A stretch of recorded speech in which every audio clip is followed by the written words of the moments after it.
And now we have a time for discussion, for questions to the panelists, and I simply just ask now who asked the question. Please let us know. Yes, where? Okay, there's one question, then there is a second question and third question. So I propose we will do so that we will listen first 3 questions and then we will start answering these questions and then we'll go further, yeah? So please, yes.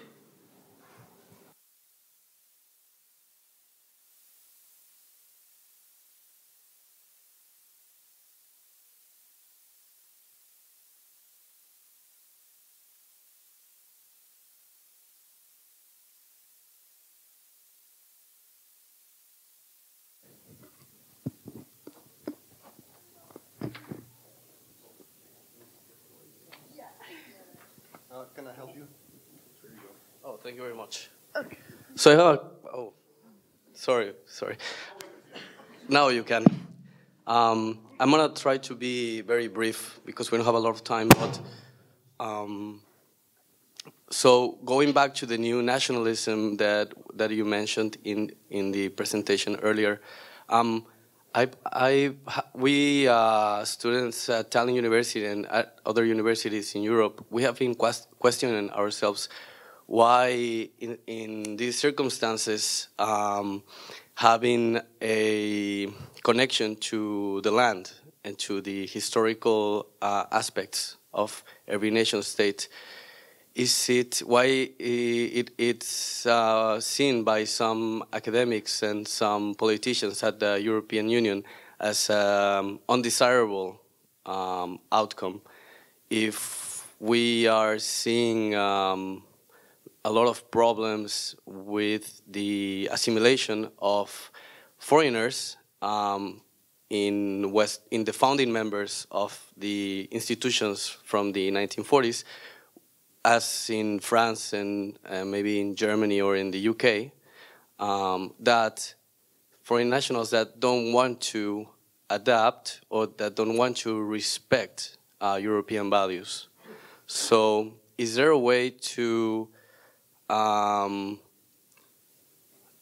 portray this desire to respect the people, for example, of Estonia or of Poland, which have fought so ferociously for their independence, and now at the European level they're trying to suppress the will to obtain, to not incline towards civil unrest.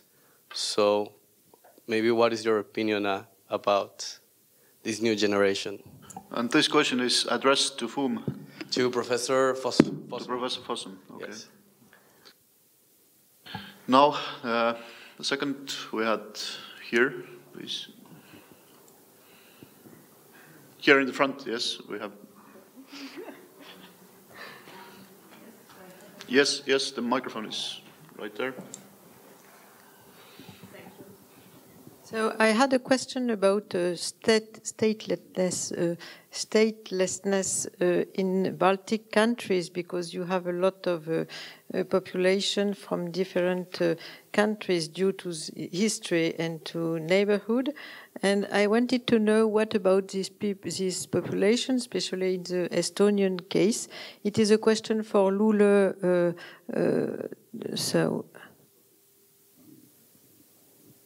Thank you. And the third one here in the front, yes.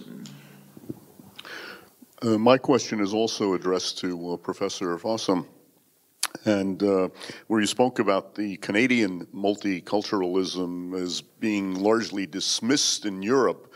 What about the examples where you have I don't know if you want to call it multiculturalism or biculturalism, but in systems like in Finland, where you've got the Finnish and the Swedish on relatively equal terms legally, in Belgium, where you have the Belgian and the Flemish, and then where you have Switzerland, where you've got 4 different nationalities having relatively equal status. How do these examples fit into your paradigm? Okay, thank you. And I propose I do so that we had 2 questions to Professor Fossum and 1 question to Professor Sakeus. So I first propose that Professor Fossum probably will answer both of the questions, and then we will go to a question that was asked from Lula Sakeus. Yes. Well, thank you. I'll start with the last question first, because I think that's fairly straightforward. I mean, also in Kymlicka's scheme of multiculturalism, he distinguishes very clearly between historical nations, and you're talking here in terms of Finland, Sweden, and Belgium, and so on, of people who have been living in this society for a long time. And his argument is that they have different rights to accommodation than immigrants have. I mean, there's a different type of format in this sense. I think the normative requirements are different in terms of these types of communities, and so this is the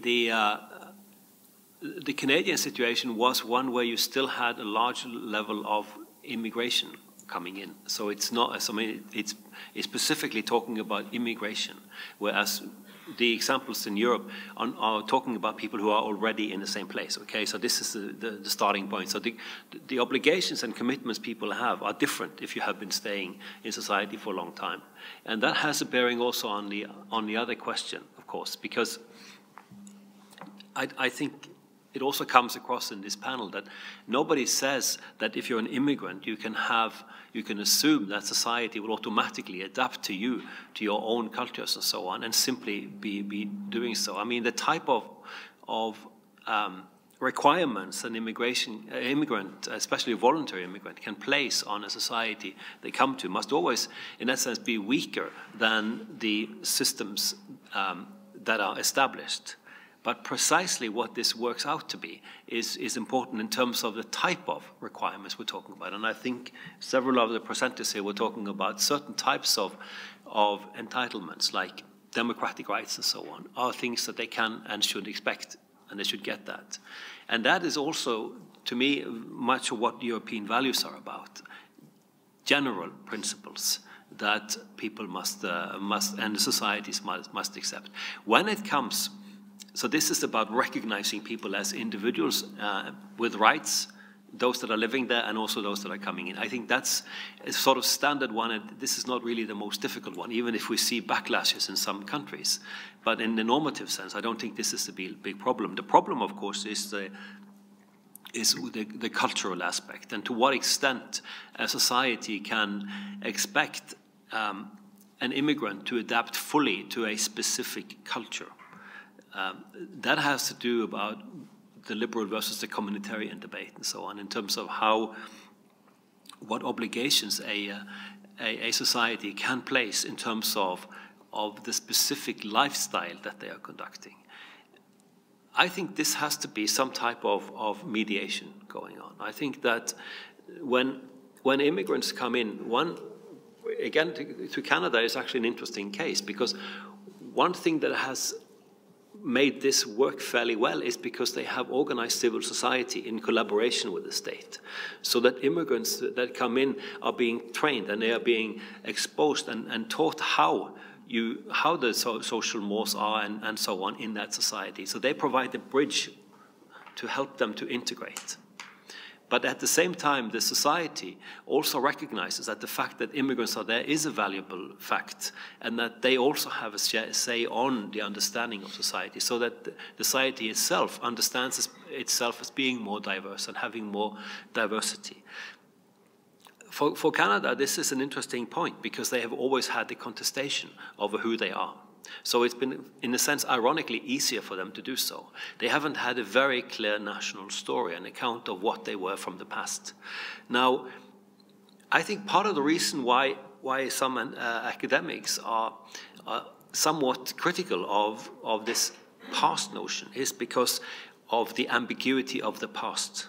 There is no fixed past. The past is always constructed and reconstructed by intellectuals. The whole idea of the nation is also constructed. It's something that the intellectuals wrote into place as part of the development of the community. And therefore, I think we have to be careful with this idea that there is a fixed past that we should fit into. I mean, the negotiation with the past is something that where we are negotiating with ourselves as to who we are and what aspects of the past we amplify, because every reflection on the past is a amplification of certain historical incidents and a downplaying of other ones. So this is part of the political process and the political struggles and who we are in terms of this. And those that claim that there is only a given political past that we must relate to are also on a political project, and that has to be made clear. So that here, if you go back to many of the nation states and stories of nations and so on, some of the people that have been held up as great heroes, well, they could have been brutes and tyrants and so on, but they have been put up on a pedestal later on because of their glorious contribution and so on. Well, in some ways they did, but on the other hand, they could also have been nasty individuals. So there is a very strong political component to this as well. I think that's an important aspect to bring in. So there are two sets of layers. One is the recognition of people in terms of the basic rights. The other one is about the recognition of specific cultures and specific understandings. So those are two types of considerations that must be kept apart. Thank you for a very sophisticated answer. And now Professor Sakkeus, please. Okay, it's partly to my lawyer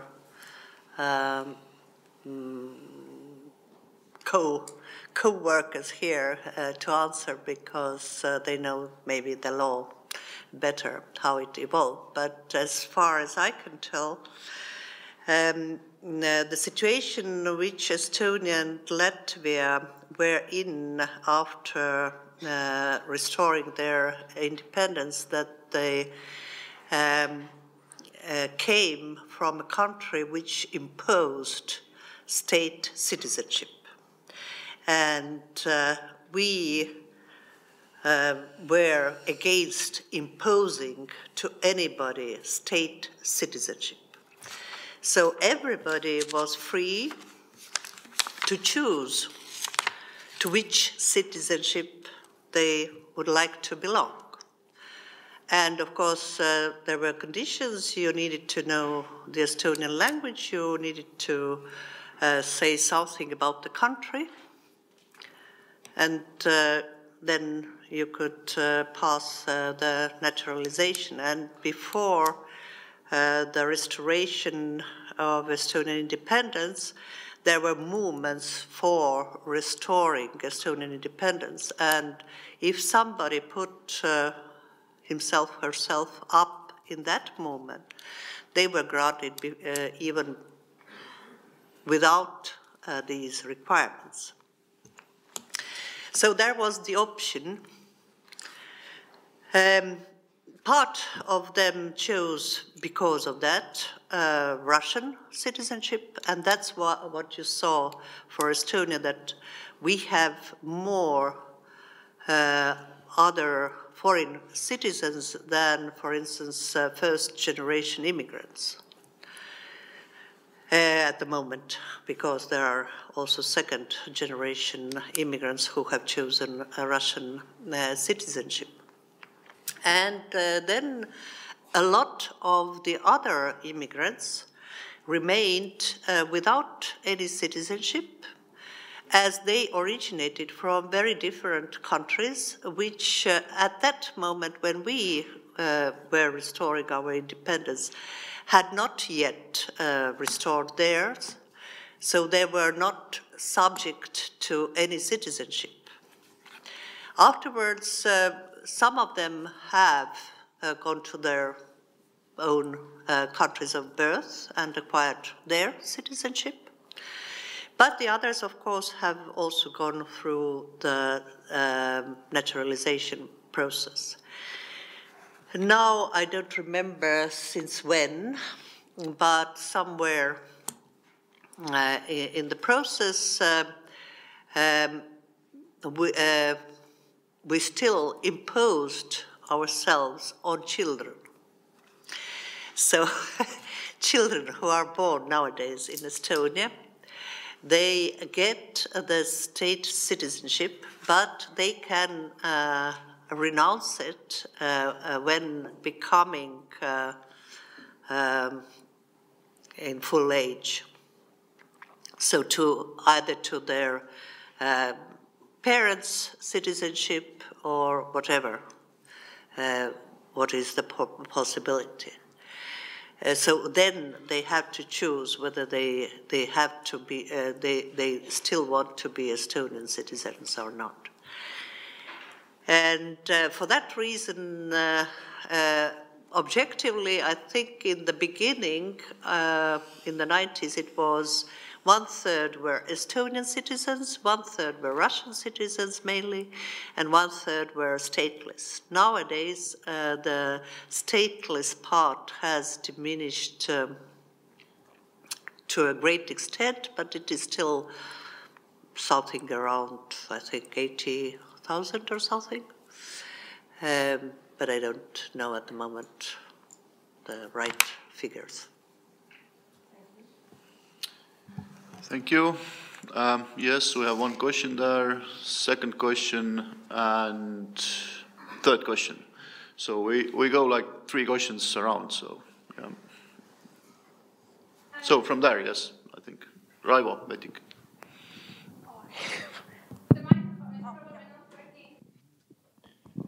I have a question to Professor Svacha. I enjoyed very much your complex presentation. You used 2 concepts: moral reasoning in context, and moral point of view based analysis.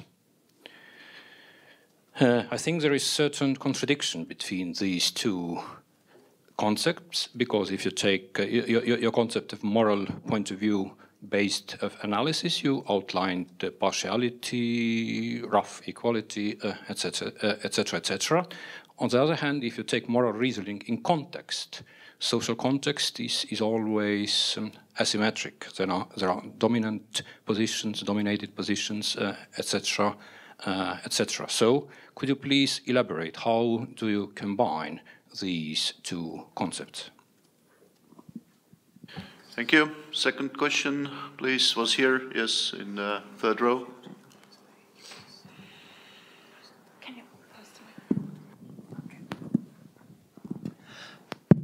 Stefan Kirste, Salzburg, Austria. Luis Coutinho, I have a question to your 3rd row. Hi. We have discussed this probably before, but let me raise the question anyhow. I was inspired by your very informative lecture on the relation between human rights and migration law. However, I was a little puzzled about your concluding remarks concerning the relationship between human rights and human dignity. It seems that the recognition of someone as a legal person depended on obtaining a valid passport. Can that be true? In order to prove that he has a valid passport, for the procedure of proving the identity of the passport, the migrant has already have to be recognized as a legal person, namely a person that has rights in this procedure. So human dignity is a precondition for the procedure, and not is the procedure a precondition for human dignity. Thank you. And the second question was right there. Yes, next. Okay. Yeah. So I can put my substantial points into my own talk tomorrow, so I have only a methodological question to John Erik Fossum. You started with some remarks on theory construction and on the was a fine idea, on the migration, the range of migration of theories. And then you recurred to Alberto Hirschman's book on exit, voice, and loyalty. And although I thought that your application of these concepts, exit, voice, loyalty, was very, very plausible, I think it doesn't have anything to do with what Hirschman did. And here I have a question, because Hirschman, well, he went into organizations, administrative organizations, businesses, talked to people working there who had the feeling that they are working in, as he called it, unjust, exasperating, and inefficient organizations. And he said you have three options. Yeah? You complain, voice, which won't do you any good, personally. Yeah, you should do so for reasons, but, well, you just play along, although it doesn't make any sense. It's alienating. Yeah? That's what he calls loyalty. Or you just exit, you quit and get yourself another job. So these categories don't have anything to do with what you did. You presented us, which is totally okay. Or did you want to hint at the fact that the concept of the liberal nation state might be unjust, exasperating, and inefficient too? Okay, thank you. We will now proceed with the answers. I think first question we had was addressed to Professor Schwatzka, please.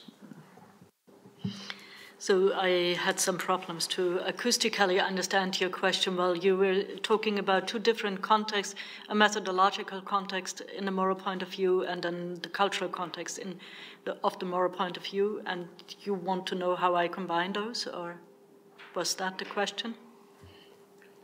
Raivo, would you like to add something, please?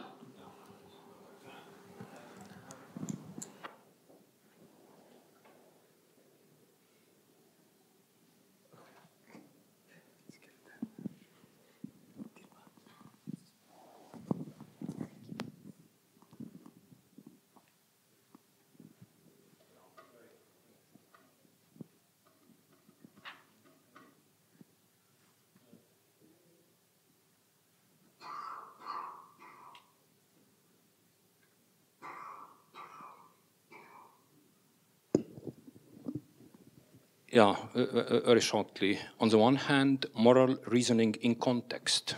Context is always asymmetrical because there are social statuses, dominant positions, etc., etc. On the other hand, moral point of view, which is impartial and roughly equal. So on the one hand, field is asymmetrical and unequal, but you're talking about moral point of view type of analysis.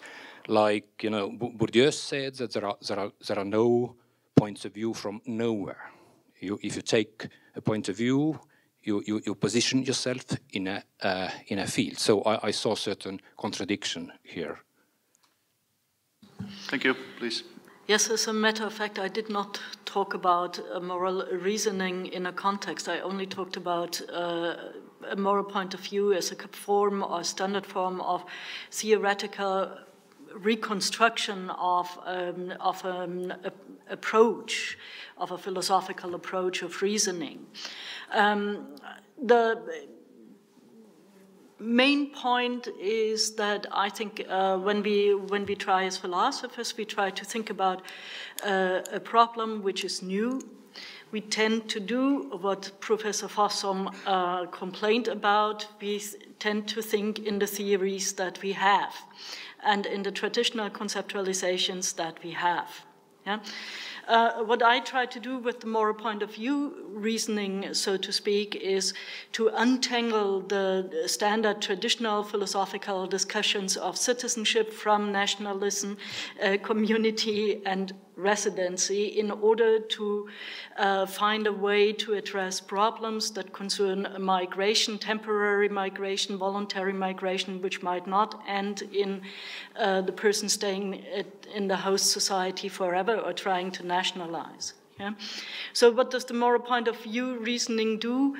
Moral point of view reasoning, of course, has certain normative aspects. Impartiality is one of the requirements that liberals would always, so to speak, ask for, but moral point of view reasoning has also different aspects, such as what is the pragmatics, what's the institutional frame, what is the empirically contingent relevant material that has to be considered, yeah, or taken into account when we reason about that.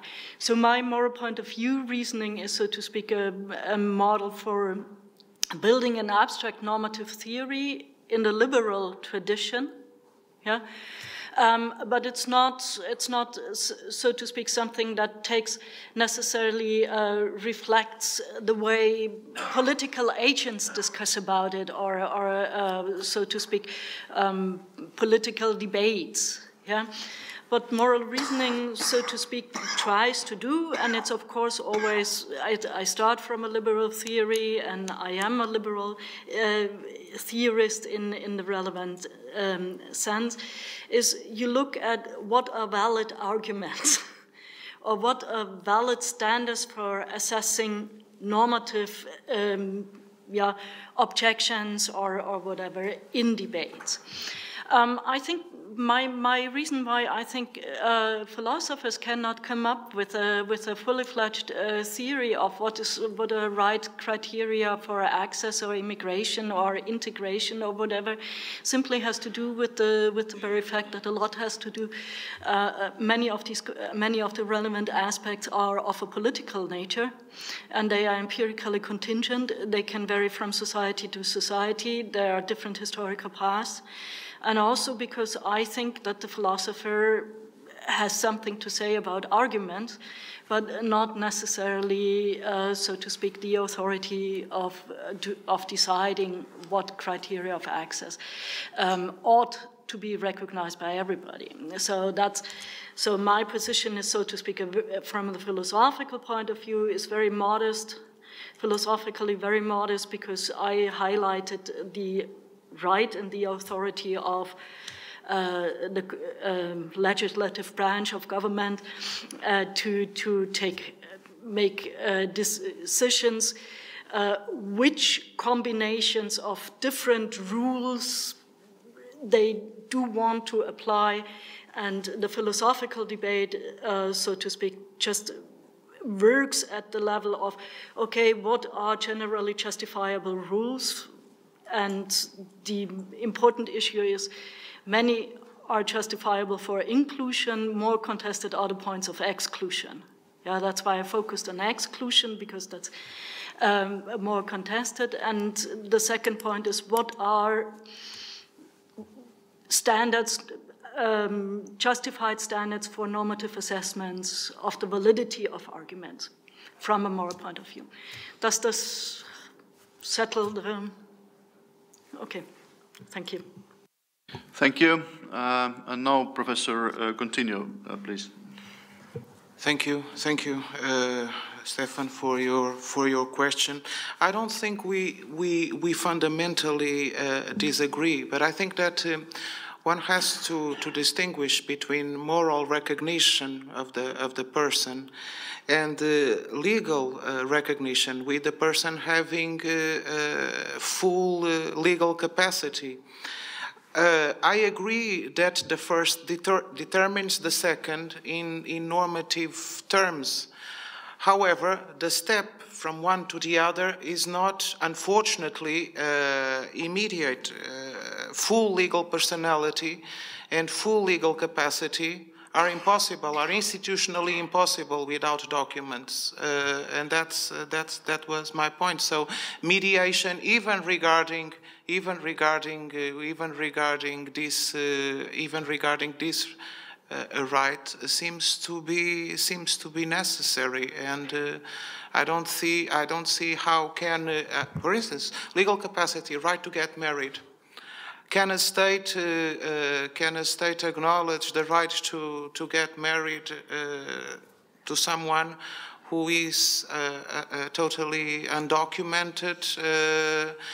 that's the sort of problems that we are facing. To be honest, I don't, even if I normatively sympathize with, and if in my model, one has to give reasons not to recognize the right as immediate. But I think that there are powerful institutional reasons, in this case, not to dispense or not to take the mediation as necessary for those who invoke it. So I don't think we fundamentally disagree, but unfortunately the step is not immediate. Thank you. Professor Fossum, please. Thank you, Thomas. Very nice questions. Of course, the Hirschman terms are quite evocative, and they are quite well known. And of course, I try to translate and also to unpack. Now, what I should add is that I mentioned Roccan, who included entry, and he has actually used Hirschman in the way I was using it, but I use it even more extensively. And Bartolini, in his work on the development of the European Union, also actually was using the three Hirschman concepts, not the entry one, which I think is a necessary one. So a lot of people are playing with these terms, and they have put them into different types of contexts and so on, with a much more elaborate meaning. For instance, the loyalty one is Hirschman's least developed concept, and of course, when you think about loyalty in terms of business and so on, you know, consumer loyalty is very different from what the type of national loyalty we're talking about. But you can pull this further. He also was actually talking about parties, by the way, so used these concepts for parties. So there was some license in his own work to go into the more political realm, but other people have been doing that more extensively, and I'm drawing on them further. But I think it requires a little bit of adjustment on some of these terms, but I think they still are very useful for the dynamics that we are seeing. So, and there are other people to draw on as well. Of course, one could go further and start thinking about micro-foundations and different theories underpinning this. And then Bartolini doesn't do that. If he had done that, it would have been a wonderful, even more wonderful book, but it's extremely difficult. Okay, the liberal nation state. Now, no, I'm not very much criticizing this, but I'm very ambivalent about this because of the relationship to cosmopolitanism. And what is interesting is that a number of the cosmopolitan scholars are slipping between nationalism and cosmopolitanism. You see this very much in the Canadian debate with Margaret Moore and also with Kimlicka himself, grounded cosmopolitanism. Even Delanty, who has been doing much more work on cosmopolitanism, is also sort of including nationalism. This is what I wanted in this book, I wanted to avoid, because I think the problem is that nationalism is so chameleonic, and it has been, and it's been adapted to so many types of circumstances. I think it's better to single out a cosmopolitan doctrine and keep that separate from the national, even if the national can be pinned to many different things. But there is an exclusivity in nationalism that is not embedded at the core of cosmopolitanism. So I think analytically we should keep these separate. And then we have to look at real life instances to see to what extent and what kind of mixes between them we have. But by expanding nationalism as far as and pitching all of these debates under that type of general heading, I think we're confusing more than we are enlightening. Thank you. Professor Sakkas had a comment. Yeah, I just wanted to add to my first comment on stateless that most probably you also inquired into what rights do they have. Actually, I would say that our stateless have most probably rights which are based on residency. So they enjoy all the rights which are inherited in residency. They have all social guarantees. And they can vote on local elections, not in the parliament. And the state has negotiated with many countries their free entry. So they enjoy also free movement across European Union. And they sometimes, if negotiated with a country by the state, have been also allowed visa-free entry for countries which allow visa-free entry only for citizens. So I think it is the right. Thank you. So we have more time for questions. We have, yes. And first row, yes, please. Two questions, very briefly. One to, yes, for the girl, no. One to Erik Fossum. Mother tongue or language of origin is a form of recognition and identity.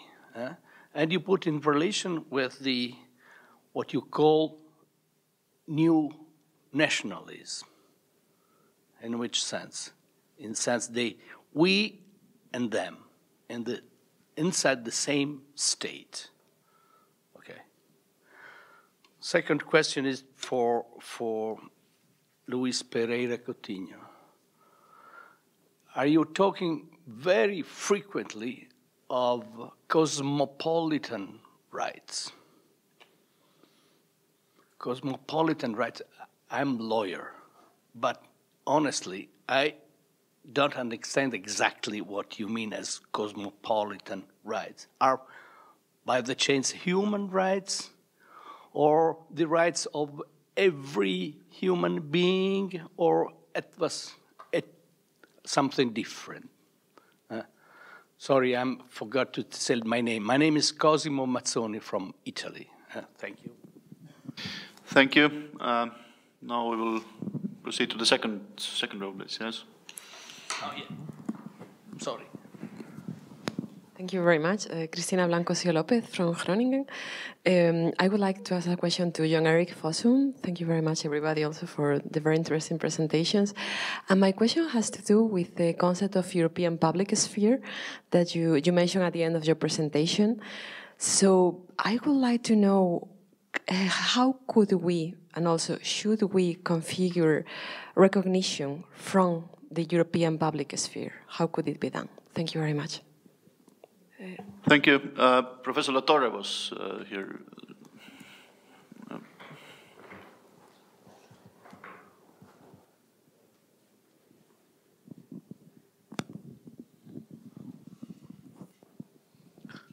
Now,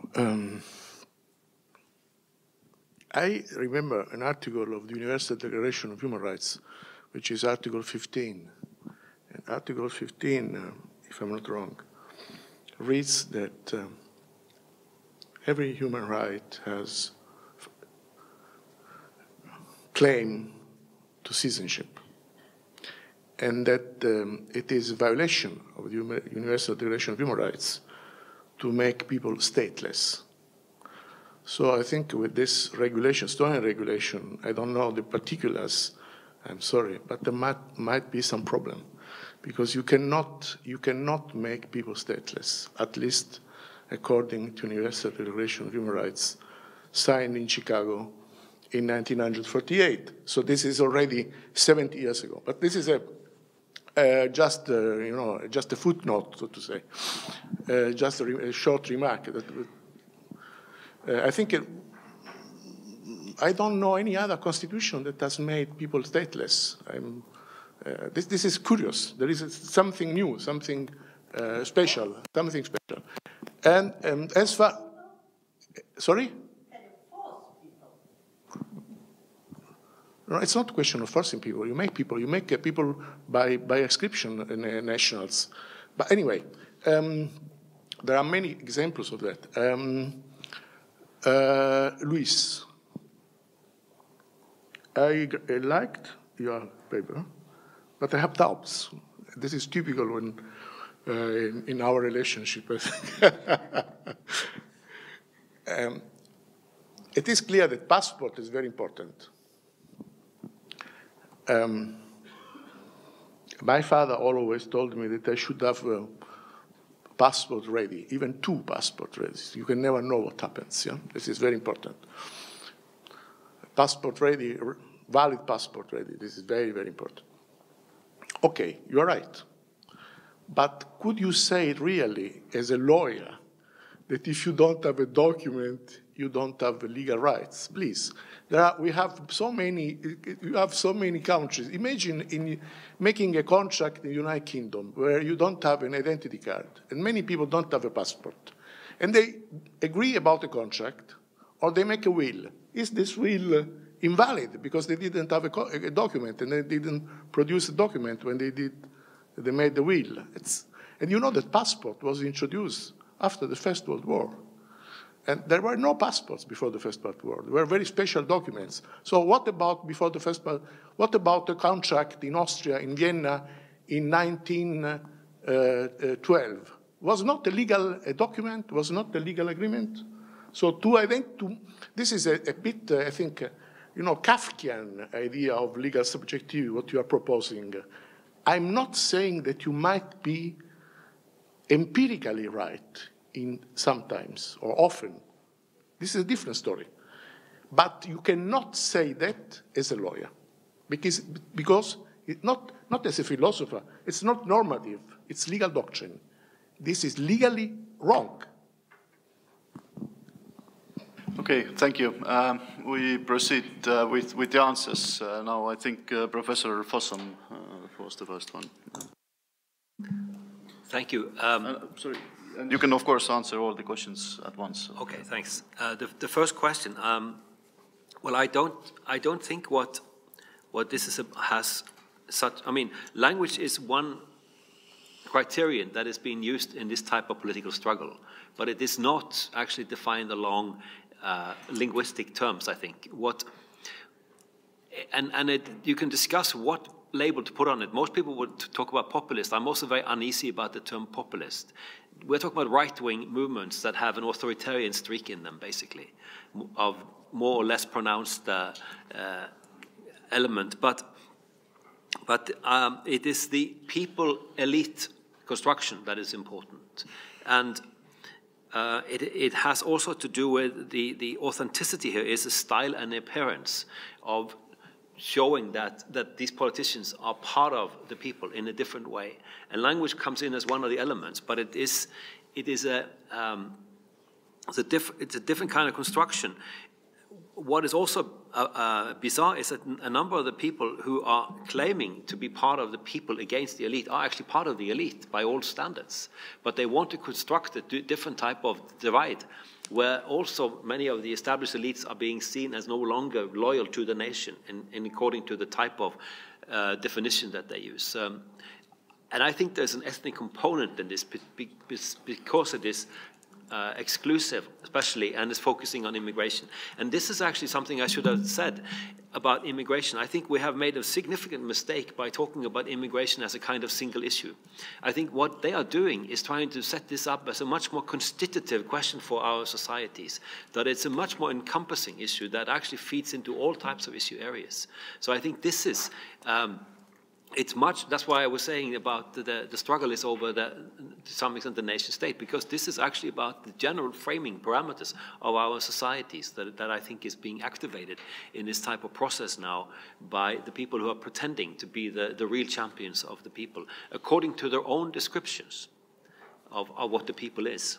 And I think that's the last one is the most important one, according to their own descriptions of what the people is. Christina's question about the public sphere, I think the public sphere is more the site where struggles of recognition are happening. And then, well, you can think about this in different ways by disentangling public sphere in terms of general and strong publics, and if you want issue specific, but especially the distinction between them, where the strong publics, the deliberative bodies that are deciding and so on, they have a much more important role in fostering recognition and also in receiving recognition. But the general understanding of the public sphere is the site at which struggles of recognition unfold, especially in the general public sphere, which is, as Habermas says, an anarchic site. And of course, the precondition for this is that this is quite open. The important point about the strong publics, the parliaments, is precisely that the parties also are supposed to be sluices and channel in struggles and claims in a way that is digestible for the political system. And this filtering device now we are seeing parties are playing are not managing to do this, and they are, and to some extent there is a disconnect now between the institutions or the strong public and the general public in this sense, and that's also why we're seeing such an enormous transformation of the party systems and so on, because they are not capable of conveying the recognition struggles and dealing with them in a way that the political system can easily handle. So that's also part of the legitimacy aspects and so on. And when very much of what is unfolding in the public sphere is about recognition, I mean, deep claims and very contested and so on, it is even more problematic for the political system to find sorting mechanisms, and it will always be challenged and criticized for being illegitimate or unrepresentative and all these things. So that's, I think, what is happening now, because the whole ordering of conflicts in society is changed.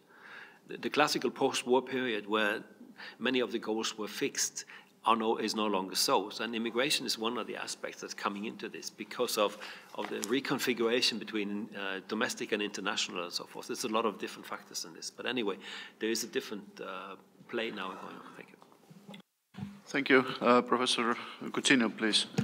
Thank you. The first question about the non-understanding of cosmopolitan rights. Well, cosmopolitan rights, in my reading, first of all, in my reading of Kant, are not just human rights as moral rights. They are legal rights of the human being as such. My question is whether human rights can be understood as cosmopolitan rights, and unfortunately, I'm not happy about the conclusion, but unfortunately, I don't think that all human rights can be understood as cosmopolitan rights, even if some may within the model I presented. I did not claim, Massimo, you're making my position much stronger than it is. I did not claim that when you don't have a passport, you don't have a legal right. What I tried to claim against the understanding of all internationalists that deal with this subject is that some rights are cosmopolitan, regardless of the UN document self-presentation, because according to the UN document self-presentation, they are not. Legal subjects are the states, and the states are the ones who must convert the human rights into legal rights. I tried to go beyond the self-presentation of the internationalist, so to speak, understanding, which is almost unanimous. I didn't find a single international lawyer that would tell you that human rights are to be understood as legal rights, regardless of mediation. Unfortunately, that may be uncomfortable from a moral perspective, but it is the consequence, so to speak, of a universe being divided into a pluriverse, and the Universal Declaration of Human Rights accepts that circumstances. What I tried to state is what I tried to was going beyond that self-presentation of international law and defend that some rights were cosmopolitan, but acknowledging at the same time the reasons that could still stand against such understanding, which are what I named the institutional reason, the democratic reason, and also the need for contextualizations. In my last part, I said that this wouldn't solve all the problems of migrants, since even a right as basic as the right to be recognized before the law, its immediate nature would still be doubtless. Even in my model, I was acknowledging the limits of my model. It would still be doubtful because of the need of documents and because of one cannot require every single state to emit replacement documents for everyone. And again, unfortunately, you may say that in the UK a person may buy a house without documents, but unfortunately, I'm ready to go as far as I can go. I'm ready to go as far as I can go if you demonstrate me that all the reasons that may stand against that don't hold. I'm ready to accept it. But I cannot say honestly, and I'm not going to be honest to any migrant on earth if I'm going to tell you, well, you have full legal capacity without any document whatsoever, and just go to the conservatory, they will emit replacement documents, or even without documents, that's not the understanding of human rights that we have in the declarations. That's not, and this is not just an empirical position. This is not just an empirical position, because to say that there are reasons, the institutional reason, the democratic reason, and the need for contextualization that require mediation, this is normative. These reasons have normative weight. These reasons are followable. Of course, one can imagine a universe in which all these reasons do not apply, in which there is a world state that would have some other problems, that would make all these institutional democratic considerations irrelevant. But unfortunately, that is not our world. That is not our world, in which these reasons have normative weight. So this is not just an empirical position. I'm sorry. Okay, thank you. We are unfortunately bound by the lunch break that we are actually using already, the time for it. There was just no need. Okay, okay. So thank you for the panelists.